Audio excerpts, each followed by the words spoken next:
So one of the harder things that I deal with and think about is trying to say it's not my problem. Just stay out of it. It's not your business to go in that particular area.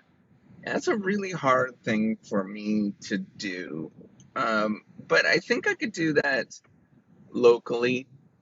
But what I'm trying to do is I'm thinking about like at a global scale. How do I actually change that? So for example, I'm talking about this reciprocity project, right? So thinking about locally of there's a lot of PhD students and graduate students that I can help in my immediate vicinity at the institution that I work.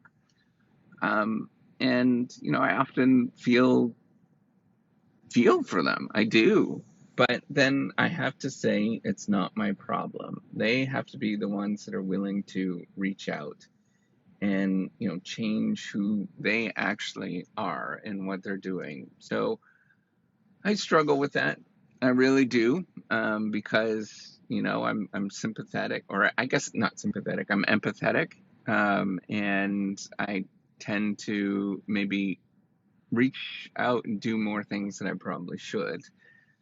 And so turning to how do I deal with this more globally, I think it's a better use of my time and effort to sort of do things like this, where I'm actually doing, more of a global outreach where I can actually communicate and let you know that, hey, you're totally normal to go through a lot of these experiences, and you do go through a lot of rejection in a lot of different ways, and people will.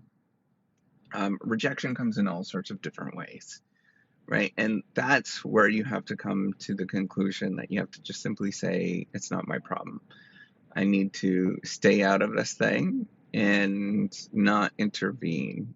And, and, you need to sort of think about that, on the sort of grander scale of things. But collectively, this is the sort of trouble, and this is why I want to focus on the global side of things and to really push out the reciprocity project as much as I can.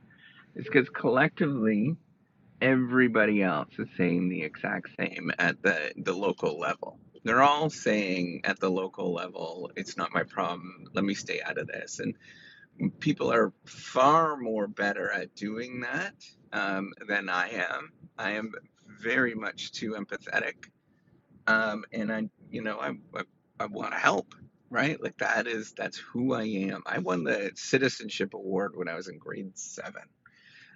It's baked into who I am as a person, and most people will not even they won't even think about it. They're not empathetic to anybody's case at all, and they won't even think about it. And so what this ends up doing is creating this sort of massive void collectively across the board, because there's lots of people that are struggling and dealing with things, at a macro scale, right? And there's so many, spots around this world that people are just not getting access to. Maybe it's mentorship or just saying, hey, you're normal to have these experiences. Not most people are probably not nice in the academic game.